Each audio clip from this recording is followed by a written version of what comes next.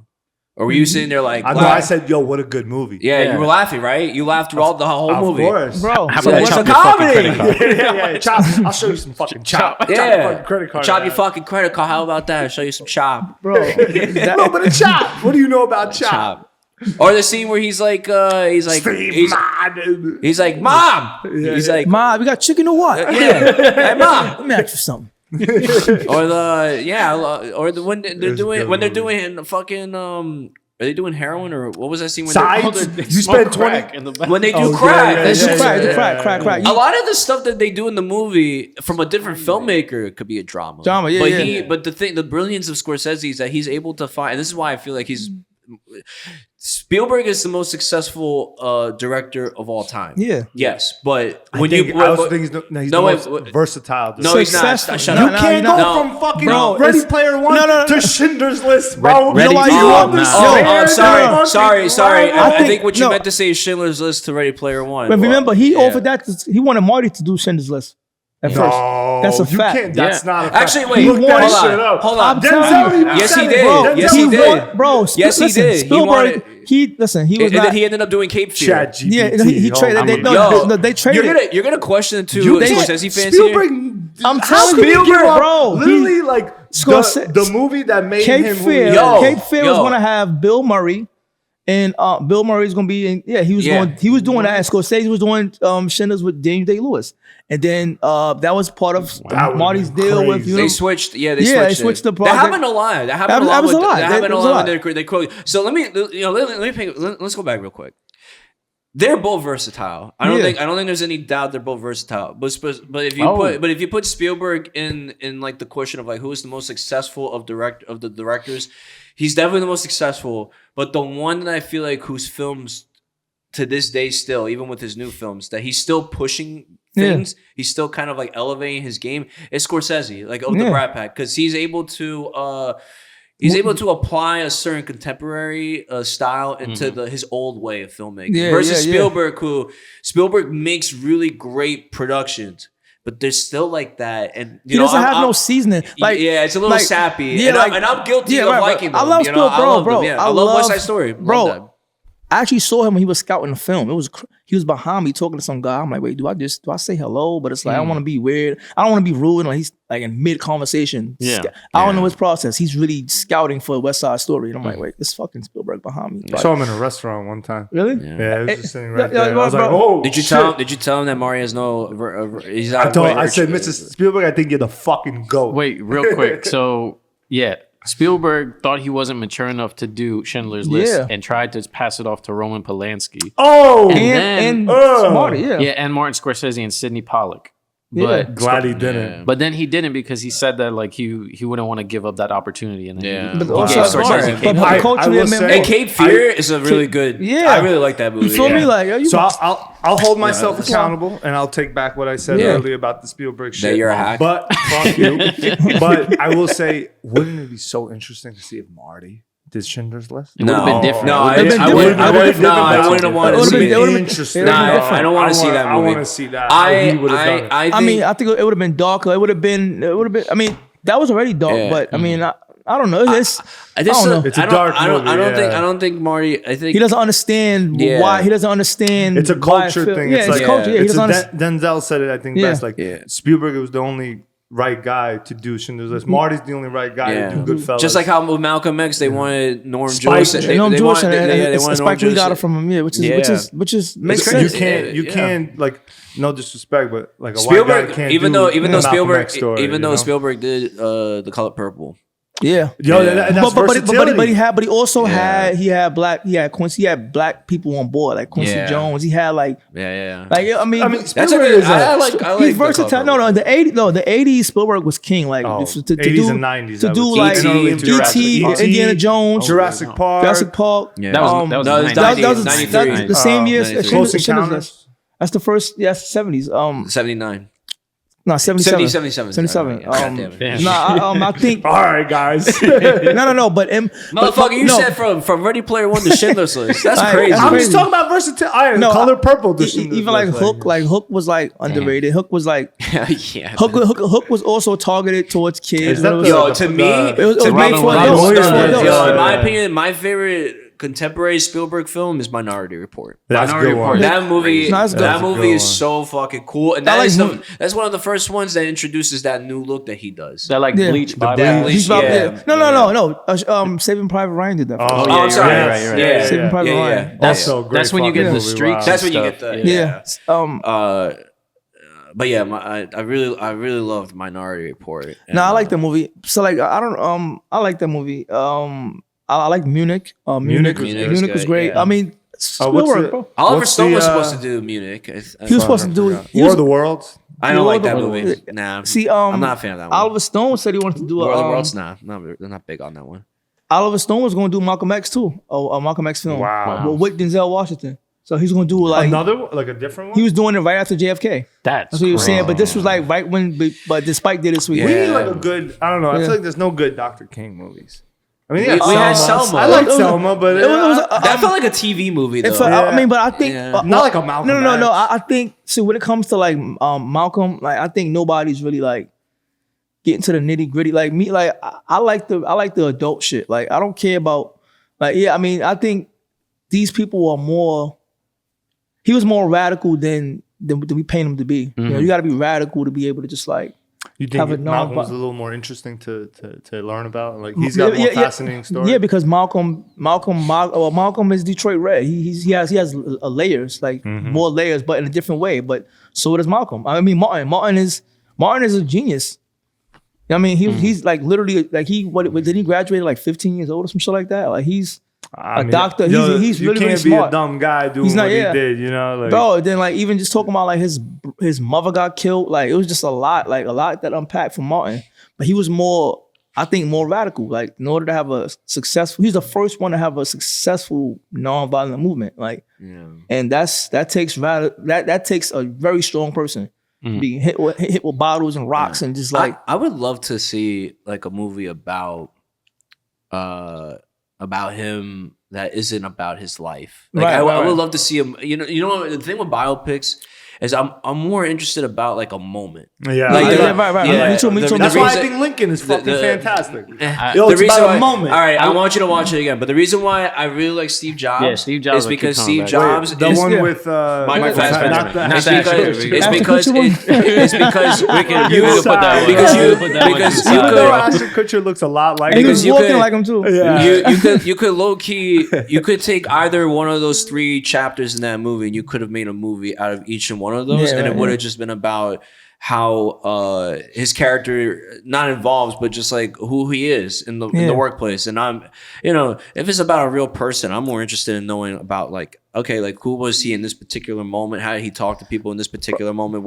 How does everything in his life come to this moment without showing us the whole thing of his life coming to that moment? So like me, like sorry to cut you off, but like me, like what I'm into or what I'm into creating, like when it comes to like talking about somebody's life, it's about perspective. Like me, like I wanna tell a movie about them as parents. I want to talk about them when they're at home. Like, y'all might think I'm this fascinating guy, but like at home, I'm like, I take shits. Like, you know what I mean? When I'm at home, I get cursed out by my wife. I get like, I piss off my kids. I drop them off at school.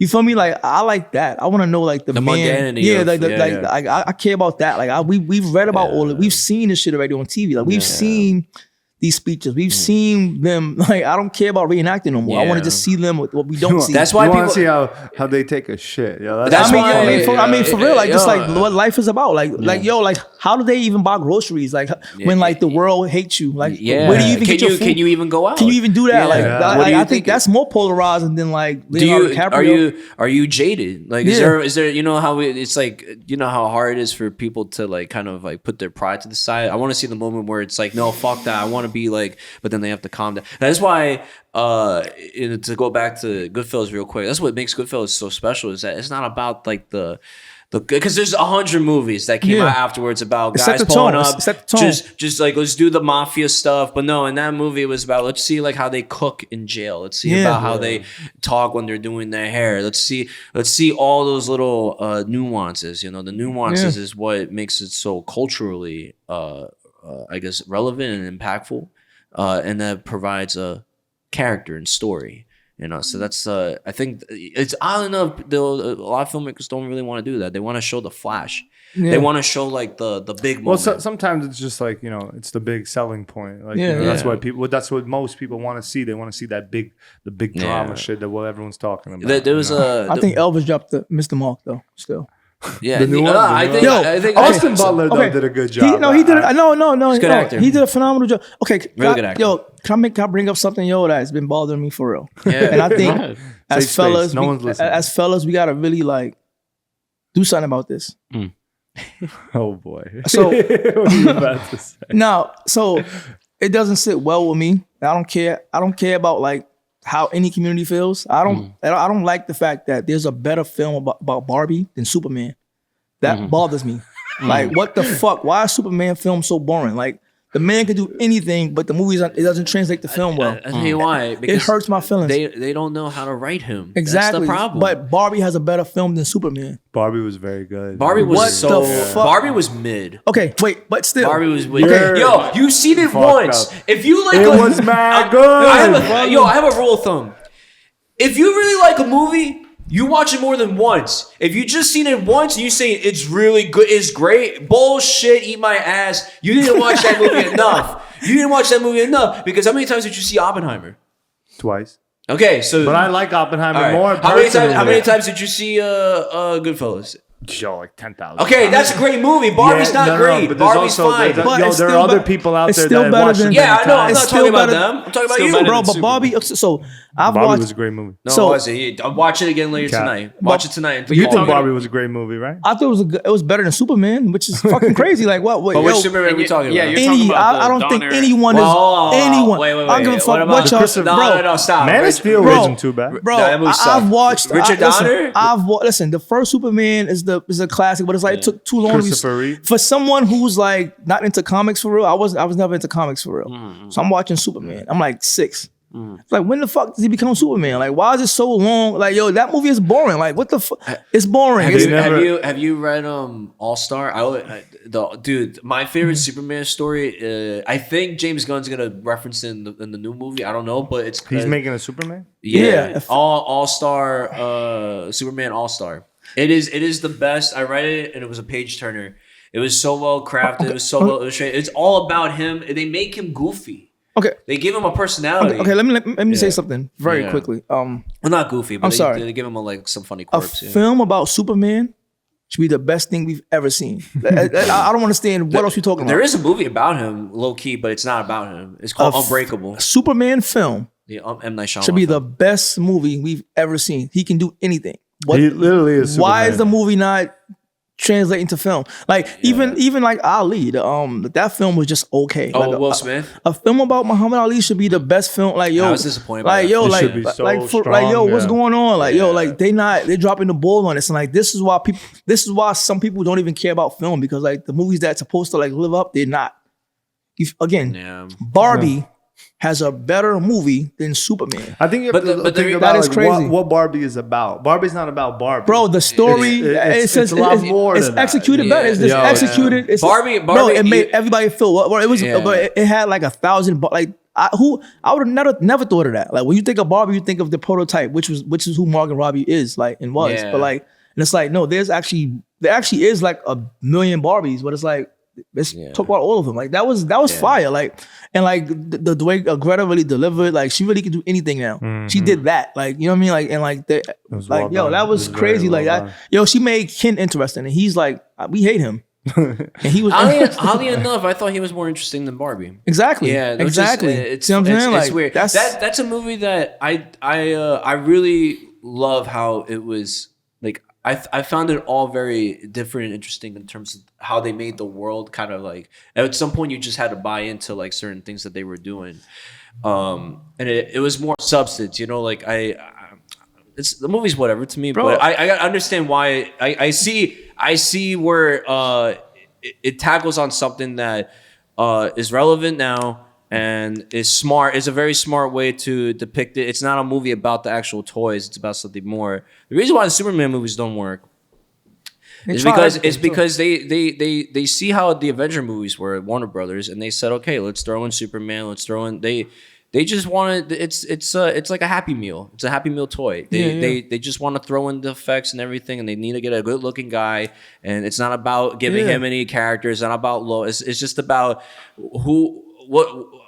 what mother box they got to get to destroy the aliens or whatever the fuck. He's an alien. He is an alien, yeah. And they don't give him really a weakness. The weakness is supposed to be the fact that he can't fit in. The films are weak though. Yeah, the films are weak, but the weakness should be that he has to learn how to adapt with society. That's why the movie, if you haven't seen it, check it out. M. Night Shyamalan's Unbreakable. That movie to me is like we had the bootleg. It is from the guy that sells it in the Coke. That movie to me is low key like an origin. It's an origin Superman story, but just told in a different. It's put on a different character, different names, whatever. They need to do like what Nolan did with Batman. Like he gave it such a I feel like they tried that though. Yeah, they tried that. Like what? With Man of Steel? No, they didn't. I don't even think they tried. I think after Dark Knight, it kind of set the template for like those films in general. Aside from like, but it's funny because they don't feel like that.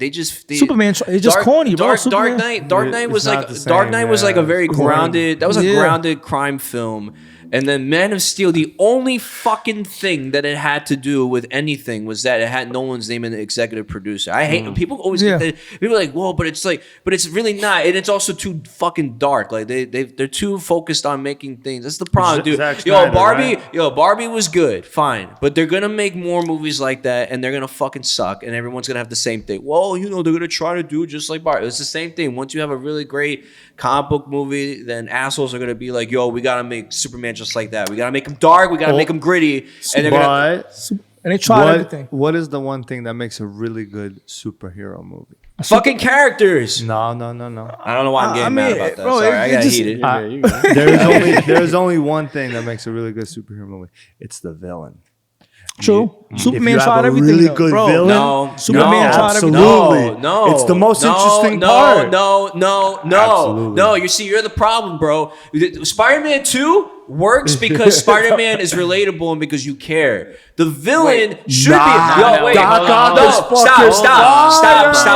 And Spider-Man 1, Stop. It's not called Spider-Man because you're going to see the fucking villain. The villain has to be good. The villain has to be good. Selling point. All right. Why was Guardians of the Galaxy so successful and it had a shitty villain? And even James Bond, like Superman's not interesting. James Bond is cooler than Superman. Yeah, I agree. Yeah. Why is James Bond?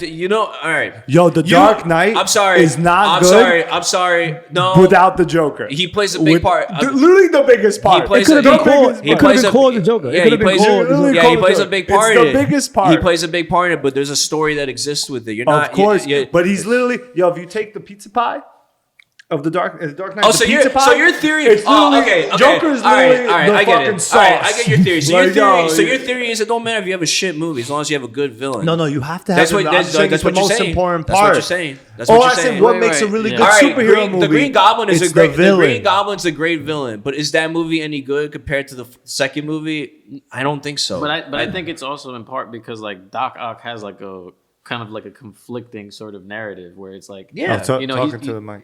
He has like a conflicting sort of narrative where he kind of caused this on himself and now he's just like he's going from creating something to help people to just like this selfish need. Of course. So and it's like, but what about Green Goblin? The same thing. He wanted to do something and then they fuck him over and then he corrupted himself. He cared more about this and he decided that the more I think what about Batman Begins? If you could Batman Begins got 3. Batman Begins not you don't know anything. The Dark Knight, I'm sorry. Batman Begins. No, you're tripping. I'm sorry. You're bugging. Your favorite movie is Need for Speed. Batman Begins has 3 villains. It's good. Batman Begins has 3 villains. And every villain. Who gives a fuck, bro? Joker, Dark Knight. I'm telling you right now. The villain, and also Bane. I agree. No, Bane's not great. I'm sorry. Bane's not a very good villain. He's not compared to Joker, compared to Scarecrow and Ra's al Ghul. Bane, oddly enough, they kind of they kill him off like in a really random I didn't way. like how they killed him off. They made him a henchman in the end. They made him a simp. That was he corny. He was a simp. He's a simp. I think he just like finished the movie. Like, I didn't like the ending. Yeah. I agree 100%. Dude, I agree 100% that a great villain makes everything better. But is that the ingredient to a great superhero movie? No. See, I'm sorry, go ahead. Yeah, I cut you off. My bad. No, see how your point you just made. Yeah. A great villain makes every movie better. Yeah. Scorsese excels at that. Yeah, because everyone's a villain. He makes you root for the villain. Yeah, or what they want you to. And then what they want you to believe. Because there's always someone who's a bigger piece of shit in those movies. Yeah. So you're like, you gotta clip him, you know. But like every movie, that's the thing about Scorsese films is that everyone sins. No one's really good. But real quick to go back, you need great villains makes the stories better. Yes, but you need to care about the characters. You need to look at Superman. You need to say, what are you looking at? What about Superman is so interesting? Like, you know, in Spider-Man 2, I love Spider-Man 2 more than probably any of the other Spider-Man movies, and also the Across the Spider-Verse films. But I'm tired of Spider-Man though. I am it's too. Like 15 of them. Spider-Man 2 is like, he has rent that he has to pay. He has relationship issues that he can't see. He can't. You see the Peter Parker. You see the Peter Parker. So you care when he puts on that suit. It's not just a gimmick. Just like how Batman Begins. Like, yeah, he's wealthy, and you've seen the story 100 times, but you know, the fear of the bats, and then him being conflicted of being a rich boy, but also wanting to do good in the Batman Begins film, and then him leaving everything behind to go train. It's like you care. Like you care when he puts on the suit. When you see Man of Steel and it's a fucking CGI fucking eagle, alien, whatever, flying in. He's like, come on, you get on kryptonite, you know, and then he's like, I'm Superman. It's like, that's bull. That's for kids. You know bro. What? I think even kids are smart. Kids are smart, bro. Kids know. Kids know when they're watching shit. But the reason why they keep going to the movies to see Minecraft and all that bullshit is because they don't know anything. It's like, okay, this is what we're given. We'll go see it, whatever. But if they were given smart movies like Spider-Man 2 and like Spawn, which I really like, and I also love the series. If they're given those films and whatever, they're gonna sit there. They're gonna look at all this new stuff that they're getting. Like, what is this? This means nothing. It's meaningless. The Justice League animated series has more depth than the Justice League movie, and that's a 4-hour movie. You know what I mean? Mm-hmm. So it really comes down to don't you want to see Batman and Superman, or like Superman like playing fetch with his dog for like one scene, and it's like, oh, that's cute. Like, oh, he cares about his dog. You want to put the human side exactly into the superhero. Exactly. Because like that's how people will relate. And you want the same for the villains. You want the villains to have human moments. I think always when you are low-key kind of rooting for the villain, or like you kind of understand the villain. You understand. I understand the villain every time. You know? Yeah. And like you see like, I know you're the villain, but I understand why you're doing it. Like Joker, you know the thing about the Joker is so fascinating in that film, and that the Todd Phillips hack Joker first movie didn't get right, because I don't like that movie. Joker 1 was great. I don't like that movie. That movie Play Me a Violin. No, he really took like 3 movies. Yeah. I'm not gonna lie, I didn't realize it. Scene by scene too. Like not scene by scene, but like comedy and Taxi Driver and shit.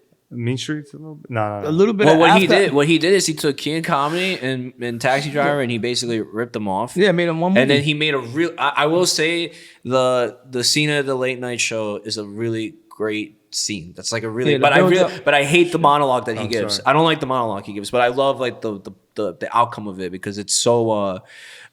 It's so true to like how sick people like him will probably react if they were given a spotlight. But it kind of had like I think that kind of gave me like a network vibe a little bit. Like I kind of brought the network element. Yeah, like, definitely. Like breaking the fourth wall. Like you know what?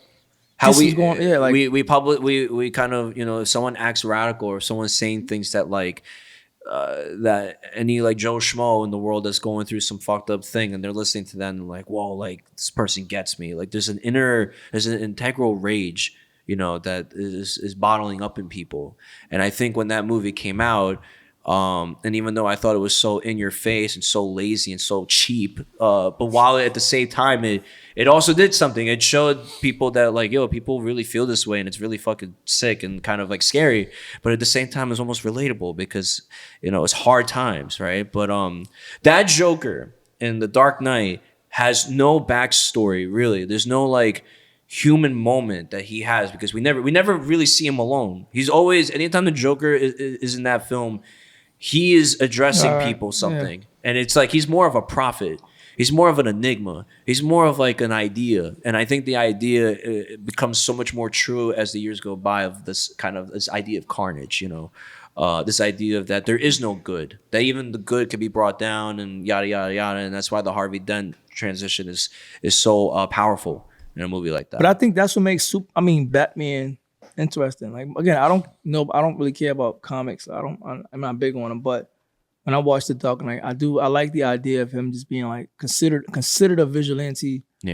You know what I'm saying? Like, he's somebody that's like breaking, thinks he's above the law, and they just let him do it. And then, like, you know what? People turn on him. Like, that's fire. Like, I thought that was mad interesting. Like, that's interesting. Like, regardless of who do it. Yeah. It's like, more complex than just like a guy in a cape solving crime. But then it's like Superman, I guess, is not. Yo, bro, why are you wearing your underwear outside of your clothes? Like, yo, shit like that. Like, Superman is weird. Like, what? Yeah. Like, they need to like change it up a little bit. Like, make it a little bit more human. Well, they tried to do it with the fucking Man of Steel. That movie sucked. But they didn't do it right. They gotta do it again. Right. Bro, they focused way too much on the spectacle, on the look. They didn't focus too much on who Superman. But I also, to be honest with you, I just don't think Superman's that interesting. I think Superman's interesting in All-Star and certain other graphic novels, but he's not like, he has everything going for him. We want to watch a movie where you have everything going for them. You know, like you have to rely on a lot of the love story between him and Lois. Lois and his family from home. That's why I like Smallville. Because Smallville kind of, I grew up watching. That's like Superman vibe. It's like pre-Superman, but like that's more interesting because it's like this is about a guy like WB or something. CW Love it, because it's like, you know, the thing is, that's like a big show. That's an alien. He's an alien that exists in a small town. And it's about how he learns to be human, and while recognizing that he has this unique power, and then the villains start to come in, and then he starts to realize that he can impose his will while also having the human side of him. That's, you know, the show Invincible is actually very fascinating because it takes the Superman complexity of like you are greater than the human civilization, and it has a son facing his father, and the father looks at everyone. He plays a facade that he's like he cares about the world, but he doesn't. It's just a job, and he's actually willing to kill anybody. While the son, who has this power, but he also has a mother who's a human, so he has he's in between like this conflict of, you know, am I my father's son, or am I really like my mother? Am I really human? How can I coexist in a world where I'm with civilization that I'm better than? Is this guy Jesus now? Like, yo, man, fuck Superman. How about that? You good? Nah, a little bug. Like, it's just too much. It kept fucking with me too. I don't think I liked your thoughts on your take earlier. And he pissed off Scorsese in real life. That's a double take on Cut that. to the fly. In real life, if you guys are interested in that story, go to our first episode with John Charles. You can follow that story. Wow. The little fly's like, is this your pen? Is this your pen? Is this your pen? Man, fuck you. Is this your pen? Is that your accent of a fly? Oh, a fly, yeah. Now the flies are gonna get pissed off because you're not being accurate. You celebrate heat on you. I gotta listen to everybody's fucking shit because of your shit. You order me, Rob Powell. You better get yourself checked out. I can quote that movie. Nah, bro, I love. But I could watch that. Can you quote Schindler's List? No. Can you quote? Yeah, no, of course you could. Yeah, you shouldn't. The presentation. I love that scene. It's like I do the. What is power? Yeah, that shit was hard. I bet you can't quote Ready Player One though. I'm sorry, you were saying you can't. Yeah, nah, fuck that. But I like Ready Player One. But we're not gonna talk about it. I have a question aside from movies. What kind of movies do you feel like you want to make in your future? That I want to make. Yeah. And we're not. I'm done with the short films. Okay, we're talking only features or shows.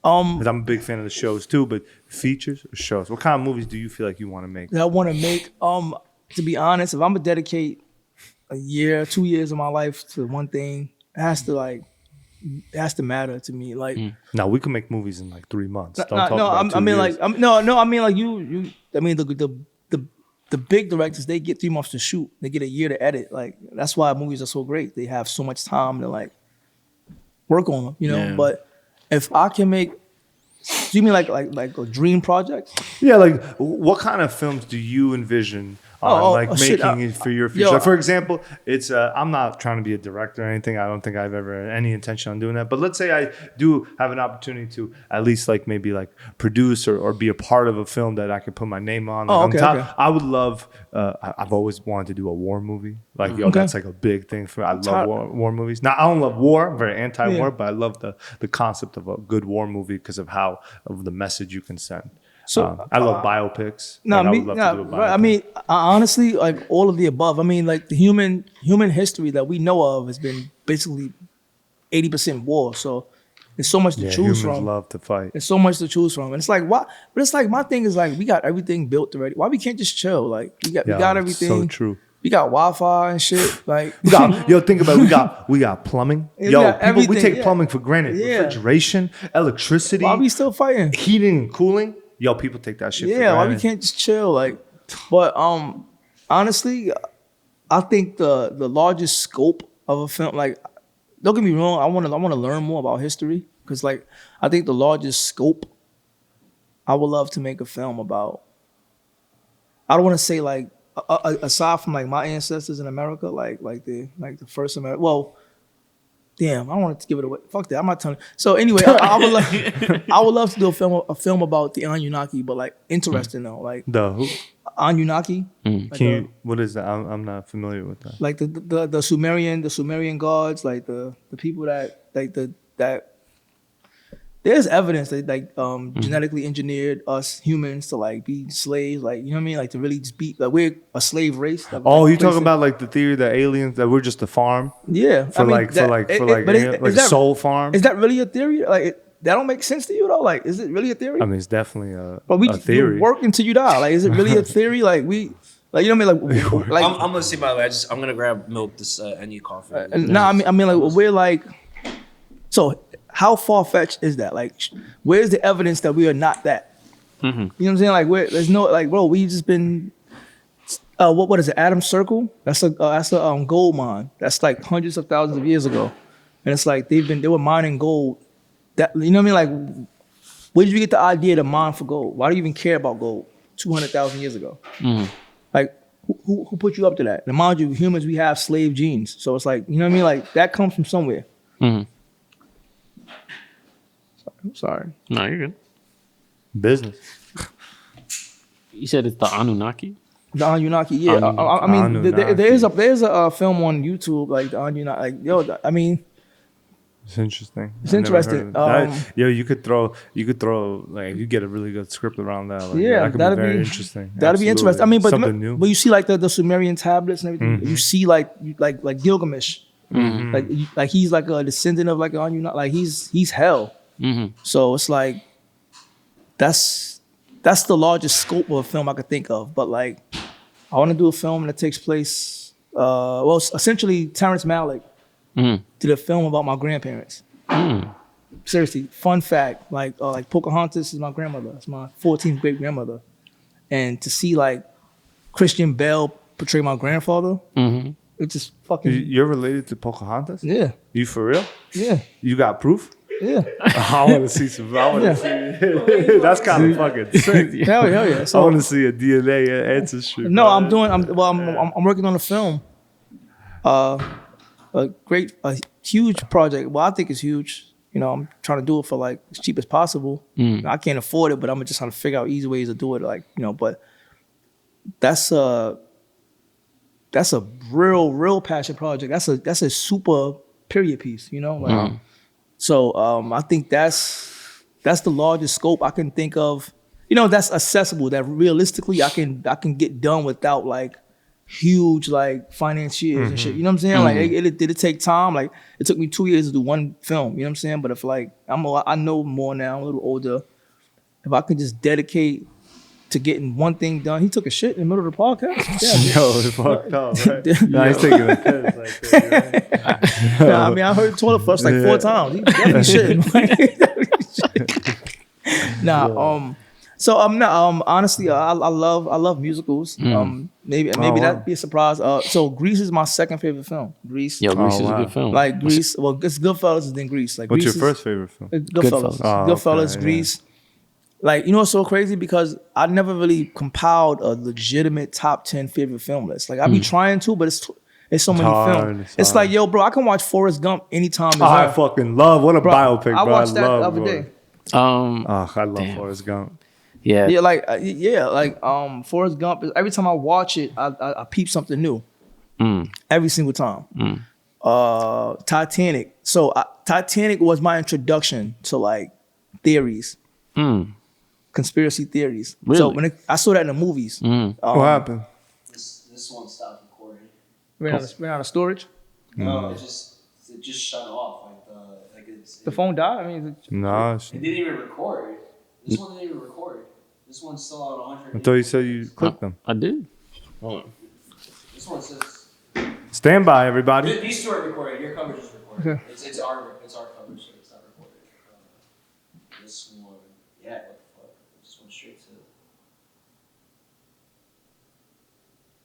Fuck. This is black. It just went black. Damn. That's funny. That's crazy. It's our coverage. It's not you. We got. Well, you could get from the wide, I guess, but wait, are you rolling now? I'm rolling now. Yeah. Both of these have been recording. That one, it was on. It said finish setting icon. I was like, what? Oh, that's the new one, but Yeah, that was a buzzkill. Okay. well, we'll see when we get the SSD. I don't know. nah, but You're saying Titanic was my introduction of like. Making movies. You're recording now?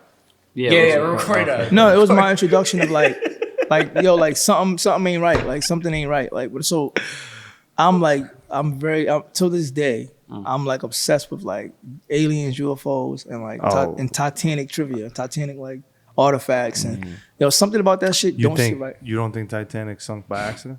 No, it wasn't an accident. They didn't have a backup plan, so it can't be an accident. I do think that there are other species that we don't know about. Of course. And there's super Earths. So bro, there's more. I don't want to get me killed on this fucking podcast. We're going to die together. I really want to see. There's something about not knowing, right? Like it's like that thing that you remember that photo that they used to put out and that the Bigfoot, or there was like a guy like in Mars. Oh yeah, like you remember it was the something Bigfoot, like, the walking. Yeah, that video was fascinating. Yeah, but it's not real, right? We don't know. I mean, we don't know. I mean, but so it looked I mean, but like here's the thing though. Like there's been like there's been accounts, there's been abductees. There's people. People ain't lying about that. The guy from the '80s that wrote that novel, I forgot his name, but they call him every now and then to talk about when he was abducted. And he explains, but his explanation of aliens is so funny because it's literally like what we know them as: the big eyes. So where we get that? Bro, Bonnie and Betty Hill, like that. Bro, they ain't lying about that shit. Like, what they lying for? I do think though that listen, if you ever look at the like stars in the universe, and you look at think math for a second. I don't understand math. That's okay. How many different stars there are, right? And every star has planets around it, technically, if science is correct. The possibility of another planet with life. You killed it? I hope so. It has to be. It has to be like possible because I don't know. For us to be the only ones, first of all, I think that's like whoa, like we're the best example. Like why we're would the it perfect. be, That's crazy. Second, then damn, like we're so irrelevant. We're the only ones. That's crazy. But I think there's has to be levels to this there's shit. Levels. I think that there's more Earth. I think there's more of the planet. I think. Beyond the ice, there's more land. Like I think there's an intergalactic federation. I think it's all of that. Exactly. That runs shit, and to us, like For For example, do you think ants. do you think they're all people of color? You think it's like it's not just I white? don't think it's people. I think it's like different types of. I don't know why I just said we're gonna cut that out. Oh Species. wait, what about the movie Arrival? And I also think like racism, like the aliens. I like, think racism and war is so primitive, and it's like so ahead. Like those societies are so ahead. They've already gone past. they probably look at us and they're like, "Look at that! There's still at war. But They still hate." But bro, there's been war, bro. Like, what do you think deserts come from? That's land that's not fertile. It's like I think those were atomic wars there. Like, they got T-Rex like operating somewhere, and the guns are collapsing. I think there's so advanced societies out there. And here's the analogy.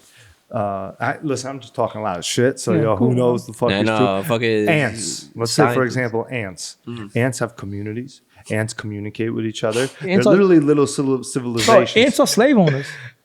There you go. No, seriously, ants make other ants their slave. Oh, that's facts. Ants are. They showed in that movie with Woody Allen and Gene Hackman. Ants. The one with the I forgot. Shit. They're actually slaves in that movie. I forgot about it. See, maybe I was like 8 when Yeah. it came out. So I'm saying like, ants have. I'm just trying to imagine ants in a hole like talking to each You other can like this. compare like ant civilizations to human civilizations. on They two have legs. similarities, but no matter how hard you try, you cannot communicate to an ant. And the ant cannot communicate to you. No matter how hard you try. You're not even interested. You don't give a fuck because you can't communicate. I think that's the same with some of these societies. They are so advanced. We're not interested. There's no point. Have you they killed? Look at us like ants. Have you killed ants? I kill them all the time. So we're murderers. Yeah, but you're not killing ants. You're killing ants for like amusement, and usually you're killing ants because like They own me. Yeah, it's like they own me. No, but when you had the holes and you saw the little holes. It's also usually when you're like a little kid. Cut to it's like a travesty. It's like, yo, look. It's usually. But the ant and Honey I Shrunk the Kids was like really. That was good. Yeah. I made you like. Yeah, I mean, whoa! Like The first one, like they made it suck after that, but the first one was like. We bonded over that film. I'm always capping about that. Sorry. Yeah, no, I grew up watching. I have the video cassette of that movie, Mousetrap, and there was another movie, man, with John Goodman, and it was like the cover was like 2 massive feet and 2 little small people. Like coming out from a ground. It was something. Whoa. Oh man, I forgot what it was called. Are you sure that was and the Little Giants. You remember You sure that was a poster? It was. I'm being dead ass. And then there was, and then I had the little. You remember the video cover, the video cassette covers that were like, it was like a book. Yeah. Like the thick ones, and those were only kid movies. Yeah. It was always kids movies that were like that. I don't know, a collection of them and the Little Giants and fucking Little Rascals. All of it. Those years was like kids movies used to slap, but they made you want to be in. It made kids want to be in movies. Movies today, kids movies today just make kids want to be stupid. Like no offense to the kids, like they got Rio too. Kids movies now suck. Like I mean, Minecraft. but outside of like animated films, it's just like there's no like outside life. Like when we were kids, movies were about being outside. Like, you know what I mean? They took place in a different world. It's about underachievers. Yeah, it gave a message to kids. But bro, listen, when we was kids, bro, we used to really just like come home, but like we really had to take showers because we were dirty. We were outside. Yeah, I remember. Like, I was never big into video games. I was always would be out. Nah, not really. Yeah, I played game. I mean, were you a Yu-Gi-Oh person? Nah, not really. Pokemon? Nah. What the fuck did you do? I went outside, homie. What'd you do outside? Yo, we play in the park. Who's we? The homies. The homie. my fucking 8, 9, 10, 12-year-old homies. Did you play video games growing up? I played video. I mean, yeah, I did. What was your thing? Like video games? Just in general as a kid. Like, what was your thing? Like, I went outside. Everything. Well, I played sports, but definitely I used to. So I learned. So I used to love wrestling. So I used to like my wrestling toys was like so. You like WWE and stuff? WWF, yeah, hell yeah. WWF. I used to have like I literally had everybody. I used to have the Titantron, all of that shit. Like I used to put together like productions with my toys. Like you feel me? So but that was a way that was storytelling. You know what I'm saying? Like so, but wrestling is storytelling. You know what I'm saying? So you have the it heel. is. Yeah, it is. I used to love that, but that made you use your imagination. You know, so video games, yeah, hell yeah. But I was a kid, bro. Like I liked everything. Yeah, I liked but I could never get. But so like I kind of outgrew cartoons early though. Like I'm gonna say like I agree. I outgrew cartoons mad. Like once I was like I liked movies way more. Like but there was cartoons I liked that was like Hey Arnold. That was like it felt like New York. It felt You like Johnny Bravo. A little bit. Like I could watch like maybe it came on back to back, but I could watch one episode of that. But like I wasn't big on cartoons. It was alright. Like I watched a lot. Damn, I wasn't big on like about a lot of shows. shows. You give me the vibe that you just stayed home and just watched. But like what was weird though is because no, but it's weird. It's weird because like the best cartoons for me came on when we was at school. So like, what's the point? Like I don't understand nothing. Like why is like Little Bear was fire. Little Bear was fire. Like the Flintstone Kids, all that shit was fire. But like Codename Kids Next Door. All that shit came on in the morning. Were you a Disney Channel kid? A little bit after school, a little bit. Like it was like a little bit of everything. I was definitely more the Cartoon Network, Nickelodeon but, kid. But that was when I was mad little though, like Cartoon Network. But like I'll glue. Like I don't want to watch Bugs Bunny. Like I don't want. Like, after Space Jam. After Space Jam came out. No, you weren't watching Looney Tunes. Oh, I love the Looney movie. Tunes. Nah, I was like, bro, I was having sex. But like, Looney Tunes. like, but Looney Tunes is funny. Looney Tunes to me, you know what? To me, I feel was out here with them hoes. I was sucking on titties. To me, I didn't care about cartoons. We gotta be problematic. I'm just being nah, it's fine. It's fine. No, but like, it's fine. So who's gonna get offended by that? They get offended this soft. No, but like, the Looney Tunes, like there were shows to me, man, because I just started rewatching them like late at night. Like I'll put it on, and it's like I'm thinking to myself, a lot of this is funnier than. The air here is terrible. I have my fucking allergies. The comedy is so much more like rich and like so much more audacious than a lot of the stuff I see now. And it's funny because I always looked at Cartoon Network and Disney and Nickelodeon as they all had something specific. Like I thought Cartoon Network was a lot more slapstick, but a lot more intelligent. And I thought Nickelodeon was pretty much like what the Green Slime effect was. It was just dumb. It was just dumb humor. Yeah. And Disney was very kid based oriented. But I was more into like the sitcoms, like the That's So Raven stuff and that's what was like. Well, how old are you? I'm 35. How old are you? I was like 13. 29. Oh shit. I'm okay. I'm a little older. So like. Damn. I was in junior high when that came out, so it was like. Oh, so that makes sense. You were over. Yeah, I was over all that shit. Yeah. I was like I was already. I was always watching like I watched everything. I don't even think it was like a matter of because I think around maybe that time when I was in high school I stopped watching like anything on cable and it became more like movie based. But I was watching movies even as a kid. Like this, everything felt different. Now it's like I don't even know what kid programs look like now. Most of the time, it's like really good cartoon shows are kind of adult themed. But I also really like that when Cartoon Network back then. At like 10 o'clock at night before Adult Swim, when they had what was that fucking guy's name? He had a spaceship. Space Ghost? Oh, Tsunami. Tsunami, man. Shit. Oh. When they had that. Oh, and also Space Ghost. What's that? Remember that?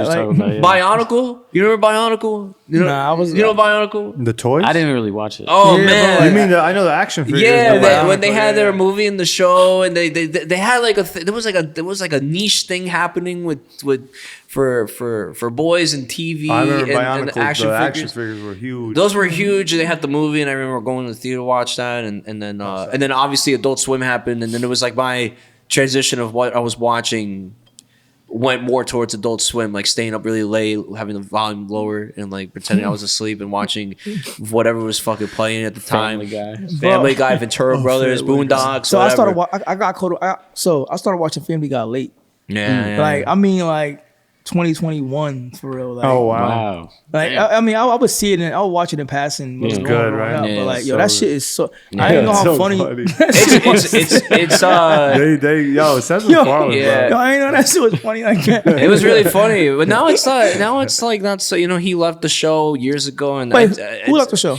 Seth. He doesn't. He did? Yeah, his name's on it, but he doesn't write for them anymore. He's doing Does he do the voices? I mean, it's still yeah, funny, they still do the voices. It's still. I don't notice. I don't notice. I don't know. I watched like a holiday special one, and it was like way too many like references. Like, this thing is like these. I don't know if South Park's the same way, but like there's a point where these shows get kind of like. You like South Park?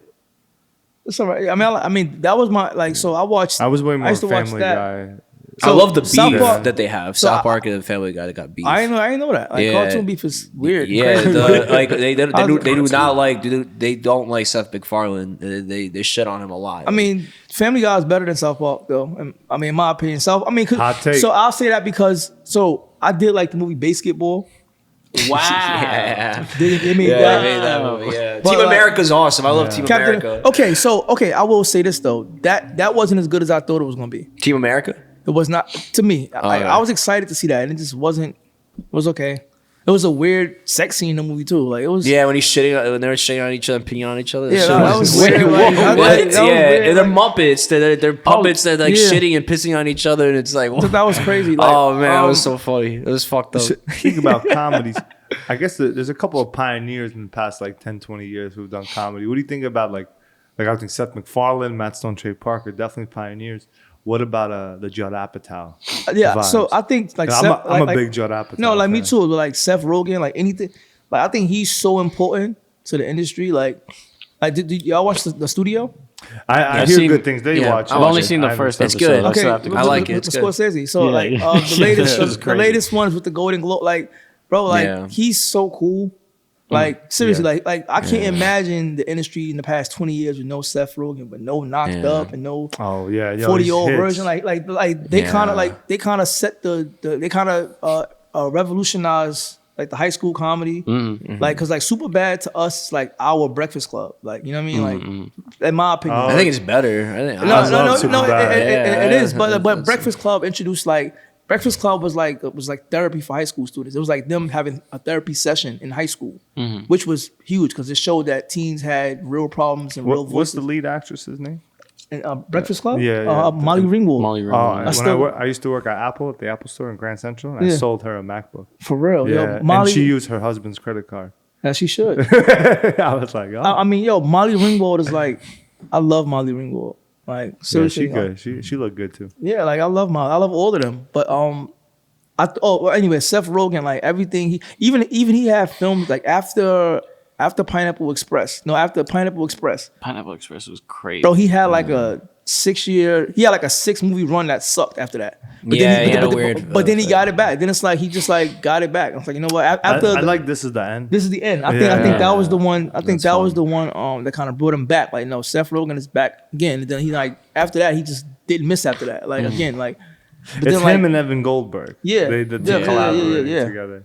But the Judd Apatow, like, so this is different because the Judd Apatow era really started in the 90s when he was doing Freaks and Geeks. Even before that, when he was doing the Larry Sanders Show, the Ben Stiller show. So he was kind of around for a while, and then he kind of stepped back from. I mean, he's only made 4 or 5 movies. He hasn't made a lot of movies. That Netflix film he had a couple years ago was the pandemic film. It was garbage. It was bad. Yeah. No, he's past his. I think he's past his prime. Like, he's not making good movies anymore. But he can still. But at the same time, it's like what I love about film is like you can still come back out. He can make a film in 3 years. That's like he might make a better series. To me, I think he got. I think Funny People was like his. I mean, this is like I don't know too many people that really like Funny People, I put that as like the best thing he's ever done as a director because it kind of takes everything that you know about like his group. Those guys, and it takes like a really famous movie star comedian, and it really depicts like because now we get a lot of movies and shows about like the actor, the celebrity who's like kind of a has-been and like is kind of an asshole and all this stuff. But that was the first real movie to kind of like put it in a contemporary world and like really set like some honesty about that side of the comedy world. But Seth Rogen and Evan Goldberg are kind of like their own separate entity. Like their comedy is a lot more fierce and a lot more shit's going out. Judd Apatow is so much more of a grounded state, like Knocked Up and 4-Year-Old Virgin and Funny People are King like, of Staten Island was that was a solid movie too. Yeah, and those are, but you know what I mean? It's like those movies compared to like what Seth Rogen does outside of that, there's so much more like just real. They're just raw. They're grounded films about people. And Seth Rogen, I think, hyperbolizes it a lot more, which is why it's more fun. The studio is a lot more fun because of the fact that it's built on scenarios and it's built on like the Golden Globes episode, it's just everyone's a piece of shit and it's just so in your face like how fake they are, right? Yeah, like they're so fake. And his character too, his character is such a bitch. His character is like so trying so hard to be liked, and it's like, dude, it's a much more hyperbolized version of what we see on TV in the Golden Globes for real. But I'm sure a lot of it is truth, but it's what makes him, I think he elevated more with what Judd Apatow was doing. You know who doesn't miss? And you can argue about this, but I think Adam Sandler. he doesn't miss. And even What though do his you- what do you movies mean? aren't, What do you mean? every movie, whether it's a shitty movie Jack or a and really Jill. good movie, Jack and Jill. they're Jack and always mad fucking funny and stupid. I think and you like, could argue that. he No, doesn't miss. he's had some. Even his shitty I think movies don't miss. I think he's hitting like a really interesting Yeah. peak in his career that I really like. Like I too, really, me too. I He's really also like got seeing that like crew and like I love Well, that. for one, Uncut Gems. I do think he's really funny. yeah. I don't love Uncut Gems was like Yeah, like yo, I sent him a DM on Instagram, bro. Like, I'm like, yo, bro, like, nah, for real, he didn't open. I'm just like, yo, bro, like, I just watched Uncut Gems, and I'm like, yo, man, like, I can't believe, like, I He don't- should have won an Oscar for I that. can't remember. don't He understand why wasn't even didn't. nominated. I'm like, Yeah. I can't even remember the last time I watched the film, and I saw somebody die, and I'm like, wait. Like, I was like, Yo, that's like, it's but so it's crazy. like to Yeah. see, but it's like to see Adam Sandler get shot in his head. It's like, Yeah, and I don't even think that movie works without him. I It- think no, it doesn't. I mean, it was supposed to be Jonah Hill. Yeah, fuck that. but- Nah, I'm Oh, good. I mean- for real? Yeah, they were Yeah. gonna get Jonah. They wanted Sandler originally. It had to be a but Jewish but actor. he wasn't. Yeah, he yeah, didn't. well, that makes he sense, didn't. yeah. He didn't know them, and he didn't really trust that. So Yeah. then he did the Meyerowitz stories, and that came out in Cannes, and Good Time came out in I Cannes. like that too. And they bumped into each other, and he saw Good Time. He's like, I really like Good Time, and they were gonna work with Jonah Hill, and then he read the script again, and then he really liked it, and then Yeah. that's No. all said. Wow. Yeah, that was meant. And I think they got funny because they approached Scorsese and they were like, "We Yeah. want to do a movie with Sandler," and he was like, "Oh, that could be interesting. Okay, sign me up." Yeah, I'm sorry, Scorsese. So like, nah, you're good. Yo, we love Scorsese. You know his right? favorite film is Goodfellas. yeah, as it should. As Yeah, everybody's- we talked about yeah, that. Yeah, he isn't your favorite movie Wise Guys, the Palmer one? the, Yeah, there's a movie called Wise yeah, I Guys. said with- My favorite movie is Ready Player One. Yeah, Crazy. I thought your favorite movie is Norbit. It's The Room. not You spilled, you fucking idiot. the room. So even like that, like the room, the one with Seth Rogen and was like super Yeah, funny. Disaster Artist. Disaster Artist. That's true. That was good. That was like some. I want to when he walks into this is relatable. When he walks into the rental house, Oh, he's and like, then he's like, yeah, I wanna buy he's like, camera. I want to do both film and digital, and I want to buy everything, bro. They're like, what? Yeah, Oh man. Fucking funny, bro. Fuck. Well, you want to buy everything and you want both? Yo, I wish someone walks in and says that. Damn, bro. Nah, but Adam Sandler, yo, he had a run. Meyerowitz stories Yeah. as well. Like I was Yeah. very, very like. in terms of comedy, like I grew up like loving everything from the one that he did with Damon Wayans. But Bulletproof. Bulletproof, Yo, I used to yeah. watch that shit. Yo, That movie's funny. Yo, no, seriously, like Yeah. me and my cousins, yo, we used to watch that. Like we used to be babysitting ourselves and shit. Like mothers just go out of town and fucking leave us in the house for the weekend, and we used to just watch like all of the movies back to back to back. Like yo, like that was a funny ass movie. It was. Underrated for real. He had the best like my sister and I used to like impersonate when we watched Big Daddy, and he was love like it. the Happy Meal special. He's like, no, that happened already at 11. It's 11:31 or something. He's like, oh, horse shit. Like the Sandler yelling and the anger. I honestly I think I loved him growing up because I see a lot of my anger in him. Like as I get older, I'm watching the movies again. I'm like, this is a guy that has a lot of anger issues, his characters, and he wants to be understood, but he doesn't know how to connect with society. And that's why when he did Punch Drunk Love, that's why that became a completely interesting term, because it was a more insightful look on that. And every character he plays, I think, has that. Even in Uncut Gems, he has like a rage in him that is so complex that you can't seem to understand. To me, he's like I think he's one of the best actors. No, I love honestly. Adam You Sandler, put bro. him in more stuff like serious Yeah, stuff, like- and he could. But it's not even about being. It's And just sorry. even as comedy. I don't want to say Yeah. it's like just have a vision, have a plan for him. Yeah. You know what I'm saying? Like that's all. Like Yeah. because remember Scorsese was gonna have him play Joey Bishop in like Yeah, the Dino movie. dude, they should have done that movie instead of Gangs of New York. Gangs of New York, I did not like Gangs of New York to compare to, because he was going to do that film, but then he got the funding to do Gangs of New But he York. but Gangs Yeah. was announced in the '70s, and then like Yeah, he went to the Dino, and I thought that would have been, Jim Carrey, Tom Tom Hanks, Hanks. Hugh Grant, John Travolta. yeah, Damn. What a cast! yeah. What a fucking And cast! he didn't. Inglourious Bastards. He was supposed to be in Inglourious Bastards. Yeah, it's, Yeah. the but he did the Funny bear People dude. instead. yeah. Yeah. We should probably wrap things up. We're already 2 hours in, and are we really? I didn't notice. Yeah. Wait, what time is it right now? It's like 11. Oh, it's 12. Never mind. Oh, 12. damn. Yeah, I gotta wrap things up too. You know. So Damn. All right, we got wait, real things to quick. clean up. But let's give it like another let's just like start wrapping things up. Wait, hold on. What, you got anything you wanna? What's going on next? Also, wait, real quick. The film that you sent me. Yeah. When's that coming out? This summer. You're gonna send it to the festivals? Absolutely. Yeah. And also, I just shot another film in March. This is called Booney. It's like a passion project, and I think that could be one of the ones for real. Was that the one you were telling me about? It was like you had like a tight. How is when you do your films? You're the ones that you're directing. What does that look like? What is your crew like? What is it like? Really, you have a crew or is it bare bones? Are you doing like multiple different things? No, I definitely have a crew. Okay. Definitely calling a lot of favors. Calling all favors. The DP on that was Shauna Rogovan. Still on me. She shot it for me.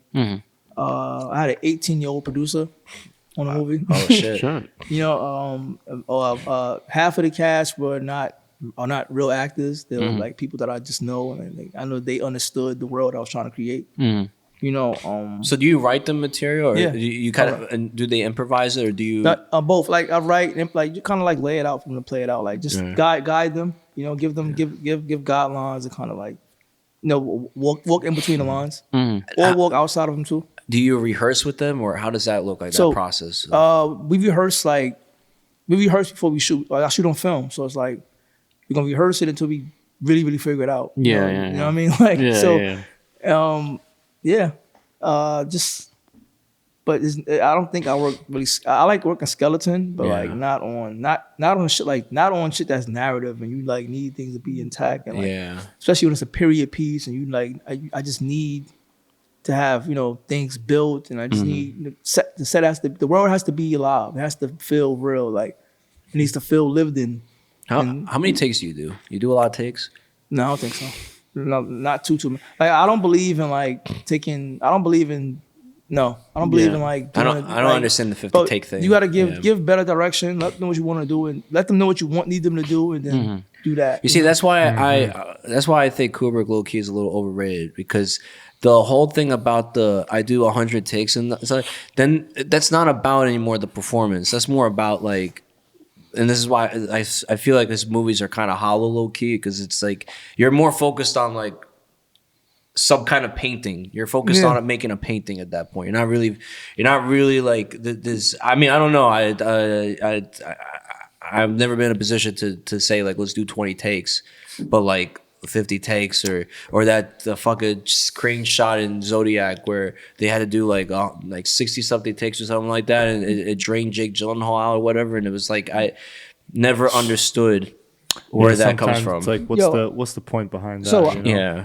I heard that the feather scene in Forrest Gump was like the most take.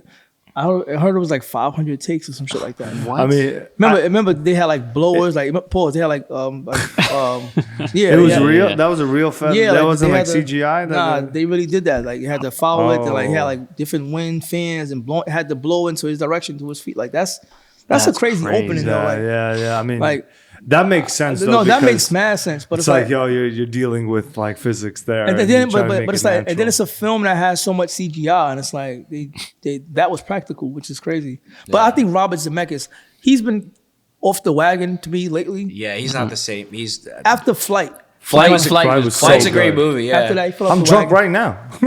Shit. Yeah, Flight's a great film. And after that, nothing. Because like I think he's so underrated. Like but his great films are so great. Like Death Becomes Her is so fucking good, yo. I mean, Back to the Future. Back to the Future. Iconic, okay, you know? the Back to the Future 3. 1 and 2. One is, but it's like it's fine. Sometimes you gotta do business. That's Who Framed Roger Rabbit? Yeah, Roger Rabbit. Like, bro, man. remember he wanted Eddie Murphy to be in that, and it's like, bro, like, like his like, remember he was called Baby Spielberg. You know? He was on that. Like they were both like on that during that time. Like they were on the come up. No, like that's his like protege. He's a protege of Spielberg. So, Castaway too. But yo, but Forrest Gump though, bro. Like, yeah, like, bro. God Probably damn. that's his best movie. Like that. No, that's one of the like. I don't know if that's his best movie. That's his best movie. Nah, I think Back to the Future is the best. But I could watch. But like Back to the Future is also like about a guy's mother wanting to fuck him. Yeah. Him going back in time and his mother's trying to fuck him. Like he's seeing who his mother really was. That's crazy. I know. And then, but it's just crazy. You get to see his mother in high school. It is crazy. It is really crazy to see. Yo, that his father was like a pussy. Yeah, right? like he did Romancing the Stone too. Yeah, I like that. Yeah, one bro. too. Like Robert Zemeckis is like the man. Like but. Whatever he's on now, though, I'm kind of just like that movie here, like or the one that The Walk with Joseph Gordon. I'm just like, oh yeah. I don't really. Oh, I will say one thing about Robert Zemeckis. He is one of the worst directors when it comes to a soundtrack. The music in his movies are so like, dude. Forrest Gump was good. Watch bangers. Watch like the Vietnam shit. Yeah. Like all that shit was crazy. Yeah, but they use that in other movies. That's the thing. But that was like when they popped it off. Like I know that song was famous. It was done before. That's the thing. He uses movies like he uses songs like when he did Flight. They used like 3 Rolling Stones songs. I'm like, bro, I heard this song in like 20 other motherfucking movies. But you haven't heard it in Flight, and when I did, and I was shaking my head like that's really corny. Like that's you were probably the only one in the movie theater that was shaking his head. I'm pretty sure. I'm pretty sure people would agree. I'm pretty sure. Yo, a good soundtrack it can elevate. Let me make movies. something very, very clear. When you see my stuff moving forward, like my films and shit, like I think that music it drives films. Like it helps evoke the emotion. Music is mad important. Like you can't. It's mad important. Like it has to go hand in hand. The music has to make sense. Sound is one half. Sound, of film as well. Yeah, that's I'm so against like using like if you're gonna use Rolling Stones, like to stop using Sympathy for the Devil, stop using Give Me Shelter, use like rockabilly Rolling Stones, like use like old school Rolling Stones, but use old school Beatles, use the Kinks, like stop with the same fucking stupid ass fucking songs. But like I'm gonna give, but Scorsese will always get a pass because. I think he was the first one to score his film with just American pop songs. Like and he was friends with the Rolling Stones. He shot their dogs. Yeah, but he did this in Who's That Knocking at My Door? Like no one did that. No one did that before him. Like we just there was classical composers, and he kind of like I'm actually not an old man. I'm gonna just make movies how I want to make them. Yeah, and I think that's so gangster. I will say, when I met him, he's old, but he's very sharp. He's old. No, he's an old gentleman. Like you could see it. He's old, but his mind is like a young. Keep calling him old. You don't like it? You get offended? No. No, I mean he's old. He's like 80. What is he like? 70? Like 70? He's 80. He's 83. No, 83. Yeah, that's old. That's very old. He's an old man. He's an old man. But his mind is sharp. He's sharp as a fucking tack. Like, which is why like I gotta get there. But also, he's still like his punk rock self. Nah, he's still the man. Yeah, like that's fire. Like I damn. Dave, a quick question before we wrap this up. When you write your scripts, right? Mm-hmm. When you're done, what happens next? Who do you call? What do you do? How do you bring the band together to get that kind of shit done? Okay, I have to get very excited about it. Mm-hmm. I have to so I'm always call for help, but I need you to understand why I need help. Understand why it's important to me and like why we gotta get this done. Why I need you. For example, like when I say my first film. It was I didn't have any money to pay anybody, but like it meant so much. I think because like. I hate to admit it. I hate to admit that there was a part of me inside of this person, Pause. I hated to admit that because the person was so weird. I think, but I'm weird for real. Like you know what I mean. But I think the DP Alice, like she kind of like understood that. The only way I knew how to like translate who I was like on screen, like I think, but not completely, but. Also, but again, to answer your question, just being more excited. Like people have to see your passion. People have to want to be a part of the journey. You know what I'm saying? Like, they have to believe in it the way you do. Yeah. Like I want you to be excited about it. But I'll write something, and I mean I also see what I need while writing it too. Like I'm writing things that I know I can shoot. I learned that from the first time. It took 2 years to do one fucking thing. So I learned to just write what I know I can shoot. Like if I had to shoot it by myself, that's how I'm gonna write it. You know what I mean? Like I know how to I know all of this shit. Like, I know who I need and what I need, but it's like I know I'm gonna need them. But yeah, definitely make it make sense and understand who can help paint this picture with you. You know, there's people who are like, you know, there's sound like my boy Tony, you know Tony Charles, John's brother. Yeah. I love John. John shot my movie. Like John, I love John. Yo, like they some DPs are very good at filming black people. Remember, Film Emotion wasn't created to shoot black people. So you're going against the grain but making it look better. And it's like you have to understand everybody can't do that. Which no matter how great you are, everyone can't photograph black skin, you know? So whose work have I seen that I'm jealous of, who do I wish shot this for me that I have access to? Which is why I think Instagram is so important because like, say I don't have a huge following at all. You know, I probably have like 2,600 followers or some shit like that. But it's like, I have access to like 2,500 of them. Like I know them, you know what I'm saying? I know all the people I have, you know, so that helps knowing that I have like a kind of a pick of a litter, you know, like things I've gotten better. So that helps. So that makes you want to write because I know I can get it done, you know? Yeah. Did that answer your question at all? I know I kind of rambled. No. It's always just interesting to hear. It's always interesting to hear. You know, like we could sit for hours, and I could ask you like by nitpick. No, but the general response is like, yeah, it's usually about because it's tough, right? Because to me, I feel like it's always projected on me, like, yo, if you don't got the money, then do it yourself. But at the same time, it's like, you know, you want to make like really good films, you want to tell like a really good story, and sometimes it's hard to communicate those ideas. That's why it's interesting to when you like I believe in like I can't communicate like everything unless it's on the paper and then unless you see it on the visual. Like I feel like that's what's like the purpose of being a filmmaker is that a lot of the stuff internally may not make sense all the time, but when you have something to show for it, it's like that's how you start. At least that's how I feel like I'm trying to get people into my world or whatever, or like how I get into other people's world is by kind of seeing what they're trying to show because it's so much.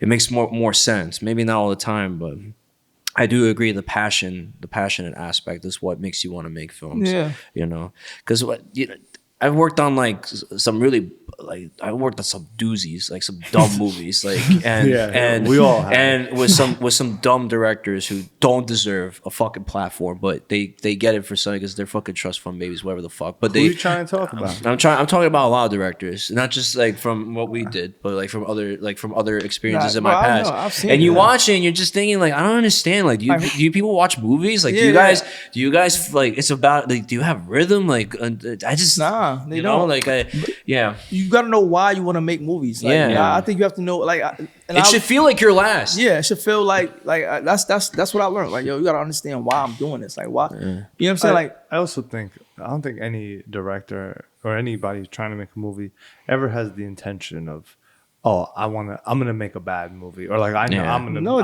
bad job. They just think the ideas are good. And no one's telling them that. Like, bro, listen, bro. I worked on the film 2013. I was a second AC. I was a B camera AC. 2013. Yeah. And this film had like they had a fucking Law and Order budget. Like it was a boxing film. Like it was about like two roommates that fell out, and they had like a boxing. They have like a boxing match to squash it. And like so I worked on the boxing match scene. I was like, wait, this is a fucking like hold up, like. It's not good at all. Like the fight was stupid. The dialogue was stupid. Like they had like this insane DP. They had cranes. They had like everything. I'm like, yo, this was a fucking crazy set. But it's like, I don't think they even gonna finish the movie.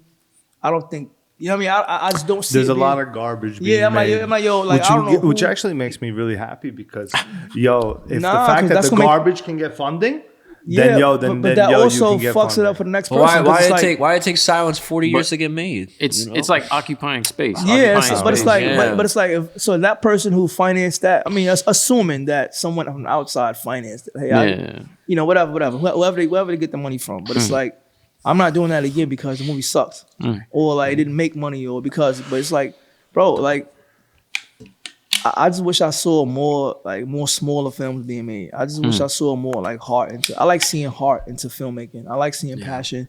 I like seeing stories that resonate. You know what I mean? It don't gotta be just to me, because there's a lot of shit I like and don't like. I don't like everything I like ain't good to everybody. You know what I'm saying? And I don't know everything that's good. There's a lot of shit I haven't even seen. Like but essentially, there's heartfelt, and it's made by artists, you know what I'm saying, like that really understand why they doing it. I don't have to understand the concept or like why, but I know it's crafted very, very well. I want movies to take me to a place. That's always what it's always been about. Escape, because so the first movie I remember watching was Menace to Society. So we watched that. We ordered that in Jurassic Park on pay-per-view the same day. Like, it was a lit ass Sunday. That's a great back to back. A lit ass Sunday. Like completely different films. But movies kind of was like our like love language at home. Like that's how we kind of like, no matter what went on during the day or who cursed who out or who got in a fight, it was just like we're gonna end our night watching a movie. So to watch Jurassic Park, then Menace, it was like, I'm 3-4 years old. No, it came out when I was 3, so pay-per-view was a few months after, so I'm gonna say I was 4 years old. And so it's 1994. And the images of Menace to Society just stuck with me for life. Like for life. Like, and I'm like, yo, I'm hearing the voiceover, I'm hearing like, wait, this is how movies are made. And then you realize Menace to Society is actually Goodfellas.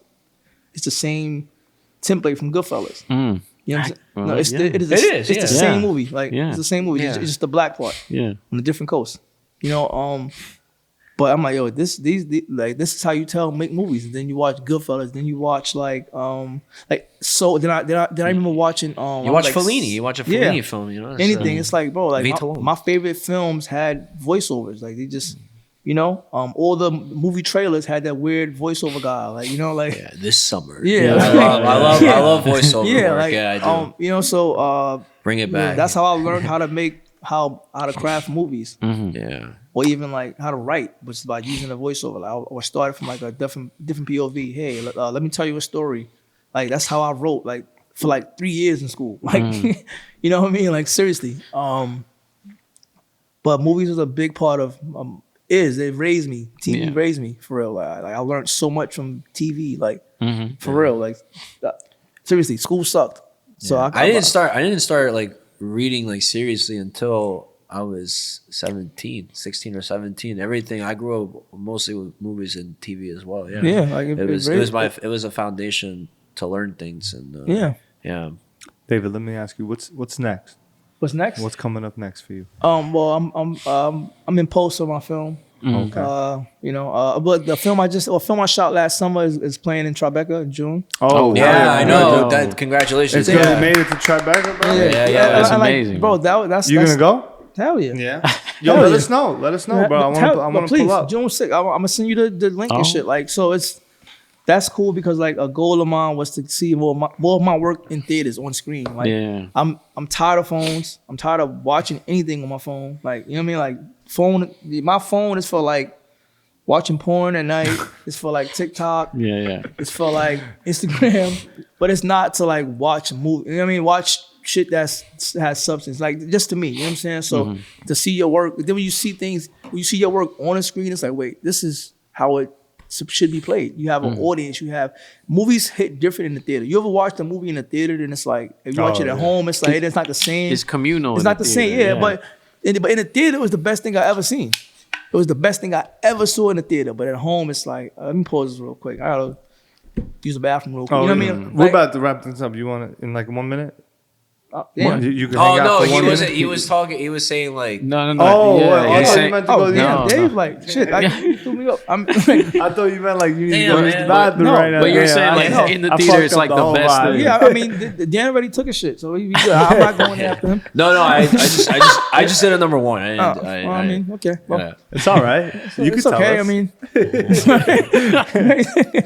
nah, but movies. Yeah, go ahead. And then, so I worked in a movie theater when I was 18 years old. Damn. I worked in a theater, and like, so you know how you like there's a magic as a kid when you go in a movie theater, you smell the popcorn, you see the posters and shit. It's just like, but then you work there, it's like, wait, it's fucking dirty in here. Like, it's actually like I fucking work in the movie theater. I gotta like clean up shit. Like, I know, you know what I mean? It's like it sucks. What theater did you work at? At Kips Bay, on 32nd and 2nd. Oh wow. And like That is a dirty thing. like, so I mean, but that was at the time that was the first theater that had like real food, and like we had chicken tenders, pizza, all that shit in there. This was when, you know what I'm saying? Like even like Times Square only had like popcorn and shit. Like, but that did, and then that was the low key one where like a lot of celebrities would pull up because it was like in a cut. You know what I'm saying? So I actually, Neo gave me his email and never answered. Fuck you, Neo. You understand? Like, his fucking what he said was haha24@gmail.com. Don't that sound like a fucking fake email? Like in retrospect, haha, like that's a joke. Like haha24@gmail.com. Get the fuck. Yeah, I hope you. Yeah. I hope he's in the Diddy case. I hope he's in the fucking Diddy. You fucking asshole. Like, yeah, like, no. Shout out to Neo. Neo or Usher? Music. Usher. Okay. Usher. I mean, Usher. All right. It's Usher. It's Usher. I have more. It's Usher. I like both. No, like, but Usher has shit from like every day. Like the. Usher probably outlived Neo. A little more. Yeah. He's a little more but I mean, popular. no, I'm saying, but Usher has like Neo came when he was teenagers, like mid-teen, 15. But I was 15 when I heard So Sick. You know what I'm saying? But it's like Usher was already a icon by that time. You know what I mean? Like, so that's nice and slow. Like that early Usher was crazy. Like then he just disappeared and come back out with 8701 and Go Low Again. And come like back then they were like it wasn't around like Clockwork. So like they had a project and they would come out and push that, and then they go back into hiding, which is so cool. Which is same with films. Which is the artist's way of being. I love that. I hate celebrities. I hate the fact of keeping up with people. I hate the way that y'all want us to care about what you're doing all day and every day, then don't understand why people are like want to take pictures with you, bro. You keep showing us that you're not a recluse, like you feel me? Like you want us to like do this, but I understand how annoying it is though. Like, but I don't want to be that guy. Like I hate to be that guy. That's why when I saw Spielberg, I was like, do I say something? But he's in mid conversation. Yeah. So that's a little different because like as a filmmaker, you should always stop a filmmaker and just let him know. Like Spielberg wants to hear that he's great. Like he's gonna say thank you. Like, of course. Like I got a homie who's who girl, his baby mother. She found Spielberg's. Was it his phone or his wallet? Some shit like that. Whoa. I think it was his facts. Damn. This was it. She found his wallet and then like that's a heavy one. Yeah, no, yeah. She found it and then like he damn, what happened? Was it a phone? No, I think it was some kind of like something that belonged to Spielberg. I think maybe his phone or something like that. And like also heavy. Yeah, heavy. So they connected. This is before even like the smartphone era crazy like. But then they connected and he got it back and like they kept in touch. Like he would like text her like on holidays, like how you doing and shit like that. Wow. This is a facts. Like Steven Spielberg, and she's a facts. Good, but like that's great. So he's a very, very great guy. Very nice guy. But I'm not going to just stop people when they're like mid conversation. Like, you don't do that. Like. But damn, I should have said something because I should have said something. No, maybe you will one day. Maybe there'll be a time where you. Yeah. Right. I heard a great story. Tarantino said once he went to go see. I think it was Carrie. He went to go wait in line to go see Carrie at a local theater. And John Carpenter. Brian De Palma did that. Brian De Palma. Sorry, Brian De Palma was. I was thinking about the thing. Brian De Palma was right behind him, talking to someone that he was going to the movie with, and he was saying like, do I tell him how big of a fan I am of his work, that his films, out of all the guys in the Brat Pack, you're my favorite? And he's like, no. He's like, I'll I'll wait till I make my movie, and then we're sitting across each other. And then like 30 years later, like 20 years later or something, they're sitting across each other talking about like the state of violence in films, because Brian De Palma was always like criticized for the violence of his movies. And when Reservoir Dogs came out, Tarantino was now getting slack about that. So they were, and it was like really cool. I was thinking, yeah, that's very interesting. That you know, you gotta believe in yourself 100% to. To do that, but you'll probably like meet Spielberg one day. You're probably gonna talk about your films, all of you. Yeah, but back to like what's next. Like I like the Tribeca. Like that was really that's a lifelong goal. Like I don't care if it wins anything or none of that shit. It's just the fact that like I worked on something with an amazing director, Chris Klimowski, and he believed in me, and like we really brought that shit to life. And like Tribeca said. Yeah. You know what I'm saying? Like that's fire. Like you feel me? So now I want to keep doing that. Like that feeling, like that high is like hell yeah. How long is that film? Like 9 minutes. Damn, it's a shit like yo, bro, shit is feasible. But nobody got paid for that movie. Like none of us got paid for that shit. Like so, you know what I mean? Like did he have to? You guys couldn't submit to anything else first, right? It had to be through Tribeca first, and then you could roll. I think right. There's like regulations like that. Okay, So, but it's good. Either way, that's fire. Like you know. What I mean? It's a dream come true to have a film. And then being from New York, like you like, bro, I know what it like. Being in Tribeca, I can't afford nothing over there. It's like. And to have your film, screen, the neighborhood. When did you guys film? You filmed last year? Last summer, like August. It was hot as hell. Yeah, August. Nice. You know what I mean? But it's like you definitely let us know. I would love to pull up. Yeah, seriously. So that's gonna be dope. Before we wrap up, just we just gotta shout out our Knicks. Nah, let's do this. Yeah. We got Knicks game 4. Fuck Boston. Game 3. Fuck Boston sports. Yeah, fuck Boston. Yeah, but fuck Boston though. Like all together. Like fuck Boston. Fuck Massachusetts. Yeah. fuck the Massachusetts State Department. Fuck leprechauns. Fuck you, Drinking Holiday. Fuck all y'all. New York. Fuck Boston. He's a big Boston fan though. Fuck Boston.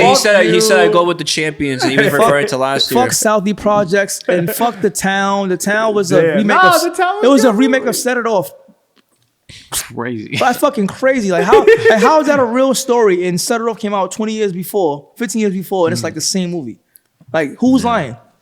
Like you know what I'm saying? Like yo, it's the same. Like no, fuck Boston. Fuck Boston. The Departed was a good movie. The Departed was great. Yeah, but fuck Boston. Fuck Boston. They shot some of that in Brooklyn too. We talk about it's New York forever. You know. What I'm saying? Cut to losses.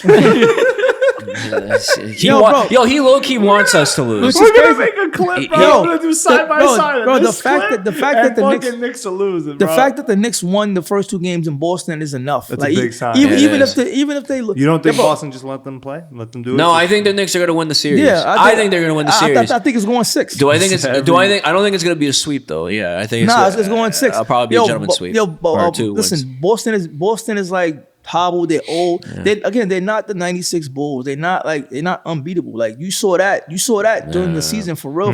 Like you know what I'm saying. Like when you playing. The next 2 games in the Garden?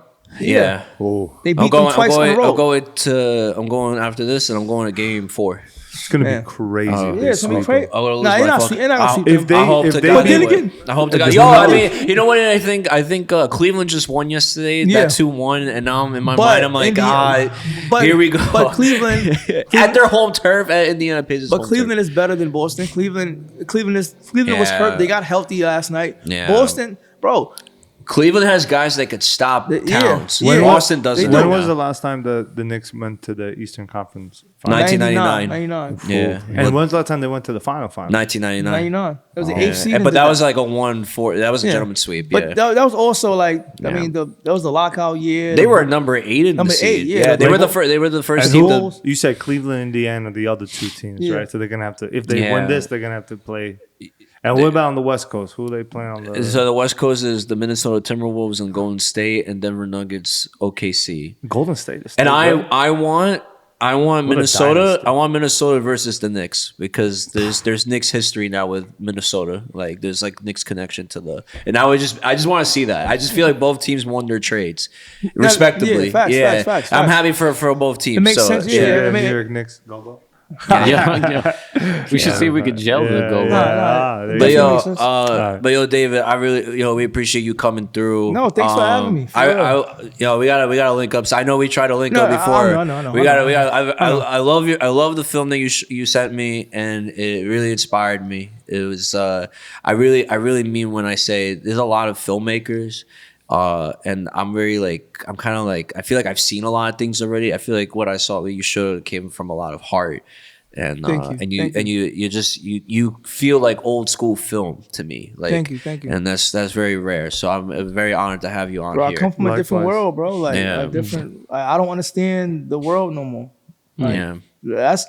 That reality is crazy. Like realizing that I'm not even good at contemporary things because I don't understand them.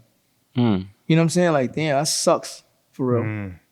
I hate the space that I don't like this content thing that we're in. But you're still able to find a path and find a way and still thrive in your own. But you do it in your own terms, and you believe in making films. And now we got Tribeca coming. You have film. You're a true filmmaker.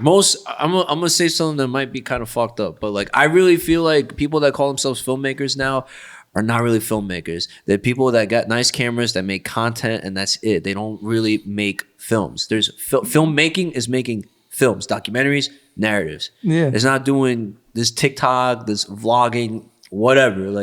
Respect to the people that do that, but that's not filmmaking. That's not cinema. So when people say to me yo, this is cinema, it's yo, you're bugging. Your head's up your ass. Sorry, no offense, but you know what? No, fuck that shit. No, I really believe that. So you're the man. You're the man. My brother, you're doing that thing. That's what I'm talking about. Definitely locking in the summer. Yeah, we locking in. Yeah. David, thank you again so much for coming on. Absolutely. Thank you. Always, it's been a pleasure. We've been knowing each other for a minute. For a while, yeah. And I'm glad we had you on. And hopefully we'll do another one in the future. Bro, I would love that. Yeah, absolutely. All right, everybody. Thank you. Shout out to Matria.